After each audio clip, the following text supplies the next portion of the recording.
Communications. I'm a plumber and I'm on site for a job, and we got we're snaking a drain, and we've been pulling back. We probably pulled back about 10 pounds, 15 pounds of it looks like flesh type of stuff, meat, and we don't know what it is. When a teenager goes missing, you would probably hope for the best, but nobody could have expected such a brutal fate for someone so vulnerable. Okay, how much of her body did you guys get back? Obviously the entire skeletal structure, right? Well, we obviously whatever was in the house. Yes, in the freezer. Yes. And how much of it were you able to pull out of the pipe? You're probably going to be reminded of our video about Dennis Nillson, whose gruesome activities in the top apartment slid down to the pipes of people living below. An engineer at the time went to attend the block toilet, cleared the toilet, but did remark to us afterwards that it never smelt such a bad smell in an apartment before in his life. Only this time, the monster was hidden away in the basement until blind luck exposed his horrors to the light. In late December 2017, the tenants of a building on McMillan Drive in Oshawa, Canada, were having major issues with their plumbing. For some reason, all the pipes were backed up. Even weirder, the basement dweller, Adam Strong, didn't want them to call a plumber to fix it, even though the issues seemed to come from his end of the building. But the smell from the drains kept getting worse and worse. Frustrated with the situation, on the 29th of December, the other tenants finally called a plumbing service to check it out. The two plumbers on the call were allowed into the basement flat. What they both noticed right away was a terrible smell. The guy who lived there also kept asking what they thought that smell could be, and stayed hovering close by the two men as they worked. That was all creepy enough, but it wasn't long before the unlucky plumbers discovered something truly disgusting. The tenant had removed the toilet, and there was a fleshy, hairy substance coming out of the pipes in long, revolting strings. Not knowing what else to do, the plumbers collected all of the strange flesh into carrier bags. It seemed worth reporting to the authorities, and this is their polite but urgent call to the police. Communications. I'm a plumber and I'm on site for a job, and we got we're snaking a drain, and we've been pulling back. We probably pulled back about 10 pounds, 15 pounds of it looks like flesh type of stuff, meat, and we don't know what it is. The police quickly arrived and radioed for backup as they investigated the disgusting basement. They asked the tenant what he'd been flushing away, and I really don't think they were expecting this response. They recall him putting his head down and making a comment almost instantaneously that the jig's up. It's a body. They arrested the tenant, a 45-year-old man called Adam Strong. When they picked him up, he kept on talking to the officers. He commented to the arresting officer, if you want the rest of her, she's in my freezer, and she's pretty defleshed. This turned out to be completely true. There were human remains in the freezer, which he kept right beside his bed. But who was the poor victim, who he'd tried so poorly to dispose of? How did she end up there? And why wasn't he immediately charged with her death? Well, this case only gets stranger. The authorities had found the rest of the victims several months before. Rory Hache was a troubled teenager who'd been working through addiction issues. She had been reported missing by her family on August 29th, 2017. The last time anyone had seen Rory, she had been left at a hospital by her friend and her friend's mom on the evening of August 30th. Unfortunately, she'd then left after waiting alone for 15 minutes. She had several substance abuse issues and was essentially homeless and missing during 2017.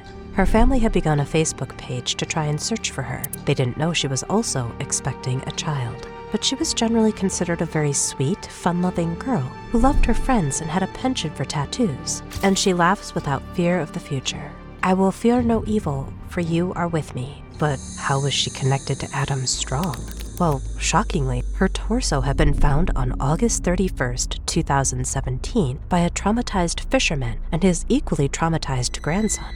They'd seen it floating and pulled her out of the Oshawa harbor. There had been obvious signs of trauma to it.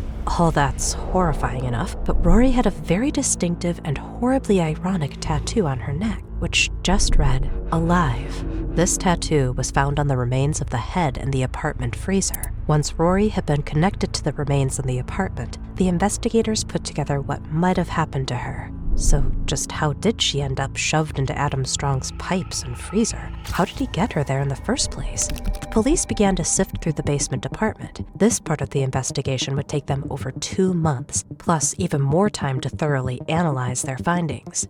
It might seem like an open and shut case, but at this point, because of the state Rory was found in, nobody could charge Adam for causing Rory's death, only for improper and indecent interference with a dead body. But there were plenty of other reasons to keep this peculiar basement dweller in custody.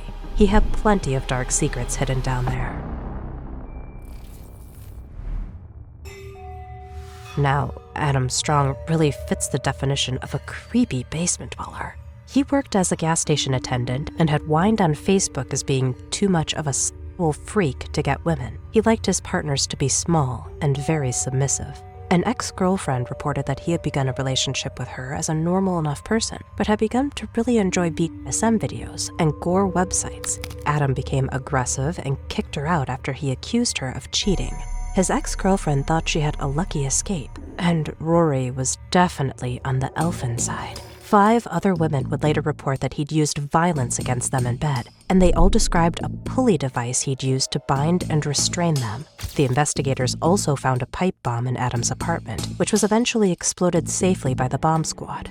None of this evidence stopped Adam from being very chipper and extremely evasive about the details during his first 12-hour-long interrogation. Okay, how much of her body did you guys get back?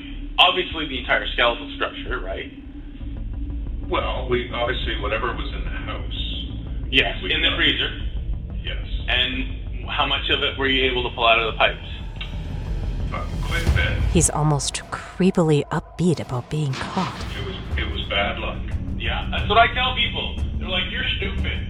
I'm like, you kidding me? Well, that's an awesome way. Not many people act this way, but they still couldn't act, and the interrogators didn't have much luck finding out more. It seemed likely that Adam had run into Rory at a now-closed Tim Hortons outlet, which was known to be used by drug users and other sketchy people. One source said, he was in there all the time. You'd walk in and your first impression was, what a loser.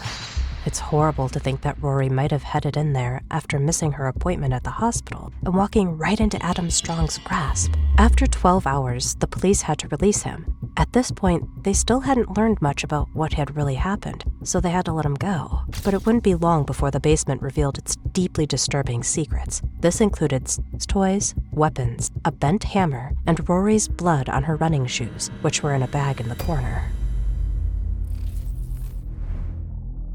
Investigators had combed every inch of the sordid basement and discovered a disturbing knife. Its only use was for skinning flesh, and by July 2018, they had found it contained traces of another missing woman's DNA. That knife's only designed for one use and one use only. It's a knife used by hunters for cutting and skinning animals. Candace Fitzpatrick was 19 when she went missing in 2008 and was last seen in central Oshawa, just like Rory. She even looks very similar to Rory. Unfortunately, the police had believed Candace was just a runaway, and so hadn't looked into her case until 2010, when she was officially declared missing. The new DNA evidence meant that they could reopen the full investigation into Adam Strong's secretive activities. Just what had he been doing in his basement for the last 10 or more years? They started to dig up more of the backyard and looked into the possibility of even more victims. It didn't help that Adam Strong also had a boat. He had stayed below the radar for most of his life. Being sketchy isn't a crime, yet, but this evidence was mounting up, so they brought him in for round 2 of the interrogation. How you doing? Good, you? Had better days. Oh, I'm sure. Paul Nitton. Adam Strong. Adam, you call me Paul today. All right, Paul. I have been amazed at how well I have been treated. And the officer worked hard to get Adam to trust him. Look how Adam's happily placing his Wendy's order during his interrogation and complaining that they'd forgotten his fries. Oh, no fries. Didn't say fries, Oh, it's a combo. Oh, sorry. That's the mail over it. If you're wondering why everyone was so polite, the police wanted to make absolutely sure that nothing could be considered unfair when it came to trial later on. So after 90 minutes of strategically friendly chatting, the interviewers started on some questions. How old was Rory? 18. Okay, how much of her body did you guys get back? Obviously the entire skeletal structure, right? Well, we obviously whatever was in the house. Yes, in the freezer. much of it were you able to pull out of the pipes? Quite a bit. It was bad luck. Yeah, that's what I tell people. They're like, you're stupid. I'm like, you kidding me? Well, that's an awesome way. yeah. I just got greedy. The investigator was carefully drawing Adam out into a full confession. First, he got him to explain how he'd begun to dispose of Rory's remains in the The freezer. 24th is when you start this. You said Christmas Eve. Yes. Are you doing this while it's frozen or partially defrosted? Completely defrosted. Okay. Now that would take several hours, wouldn't it? No, not bathtub full of hot water. But all of the cheery discussion of this gruesome disposal allowed them to gather evidence. All right, well, I'm gonna blast. Man, go get some sleep, dude. Listen, I appreciate you sticking it out. Well, you didn't really have a choice. No, but, I probably said more than I should have. probably. Yeah. Probably, but that's okay. This conversation filled in a lot of gaps. It would be crucial to the investigators for figuring out the truth, and it was even more evidence to bring up during Adam's trial, because those first charges were upgraded to 2 counts of homicide. Once the trial began in March 2021, the evidence spoke for itself. Adam Strong was accused of first-degree murder, but the other charge was brought down to manslaughter. Unfortunately, they still couldn't prove that he truly meant to end Candace's life, so that was just manslaughter. But several very suspicious head wounds on Rory's skull were enough to keep her injuries as a murder charge. On May 28, 2021, Adam Strong was sentenced to life in prison with no chance of parole. But that might not be the end of the story. For a start, Rory's grandfather is a very prominent Hells Angels. Those are very scary people to upset. So there's a lot of speculation that his life sentence in lockup might not be so long after all. Perhaps this is why Adam has helped the police to find his other known victim. He told the authorities where to search, and Candace Fitzpatrick's remains were finally located in November 2021. They found Candace beneath a tree line near McMillan Drive, Oshawa. So at least she can rest in peace. And let's just hope the basement dweller didn't have even more victims that we still don't know about. Thank you for watching, and I'd love to know your thoughts in the comments.